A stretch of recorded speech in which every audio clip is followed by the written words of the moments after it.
আপনারা নিশ্চয়ই শুনেছেন বিদ্রোহী কবি কাজী নজরুল ইসলামের বিদ্রোহী কবিতার এ লাইন, আমি ওরফিয়াসের বাঁশরি মহাসিন্ধু তোলা ঘুম ঘুম, ঘুম চুমু দিয়ে করি নিখিল বিশ্বে নিঝুম। আপনার মনে কি কখনো প্রশ্ন জেগেছে কে ওরফিয়াস? আসুন তাহলে আজকে আমরা জেনে নেই ওরফিয়াস আসলে কে।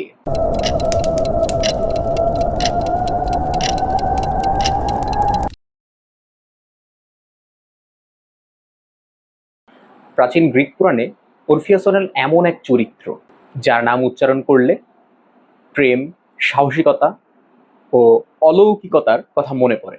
তিনি শুধু একজন কবি নন, তিনি ছিলেন দেবত্বপ্রাপ্ত একজন সঙ্গীতজ্ঞ, যার লায়রার সুরে জেগে উঠত হৃদয়, থেমে যেত মৃত্যু, স্তব্ধ হয়ে যেত প্রকৃতি। ওরফিয়াসের জন্ম থ্রেস অঞ্চলে, যা কিনা আজকের পূর্ব ইউরোপে অবস্থিত। তার পিতা ছিলেন রাজা ঔগ্রাস আর মাতা ছিলেন মিউজ। মিউজ ছিলেন কবিতার দেবী।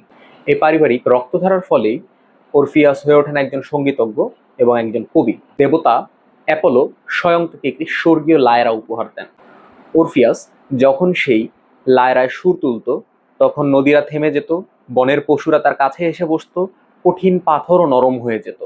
ওরফিয়াসের জীবনের সবচেয়ে গুরুত্বপূর্ণ একজন ব্যক্তি হচ্ছেন তার প্রেমিকা ইউরিডিসি। ইউরিডিসি ছিলেন অপ্সরা সদৃশ সুন্দরী। ওরফিয়াস তার প্রেমে এতটাই মগ্ন ছিলেন যে পুরো পৃথিবী তার কাছে অর্থহীন হয়ে পড়েছিল।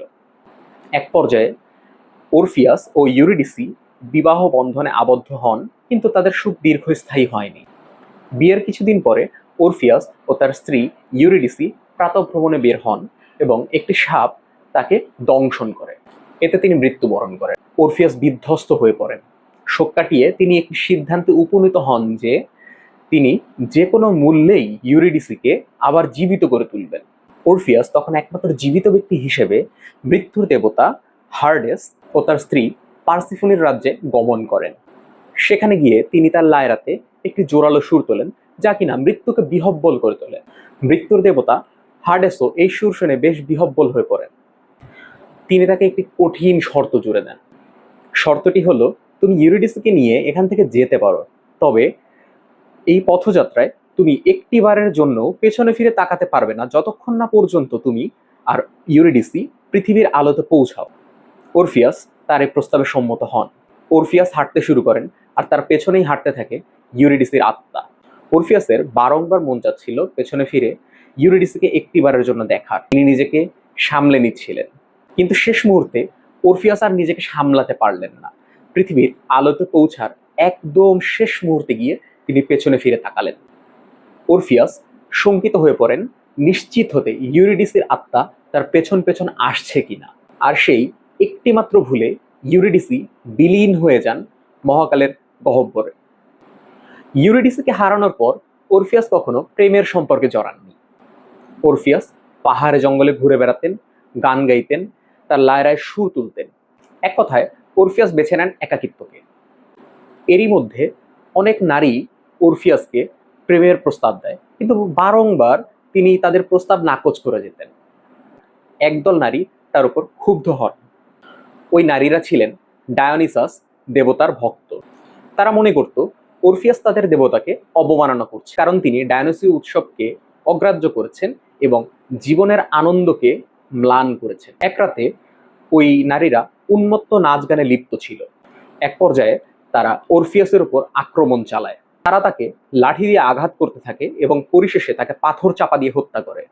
এমনকি তার কণ্ঠ থেকে যখন শেষবারের মতো সুর বের হচ্ছিল, নারীরা তখনও তাদের রোষ থামাননি। শেষ পর্যন্ত তারা ওরফিয়াসের দেহকে ছিন্ন ভিন্ন করে ফেলেন। পরে তারা তার দেহকে নদীতে ভাসিয়ে দেন। তার হাতের সে পবিত্র লায়রাটিও ভেসে যায় নদীর স্রোতধারায়। কিন্তু আশ্চর্যজনকভাবে তার গলা থেকে তখনও সুরেলা কণ্ঠে গান ভেসে আসছিল।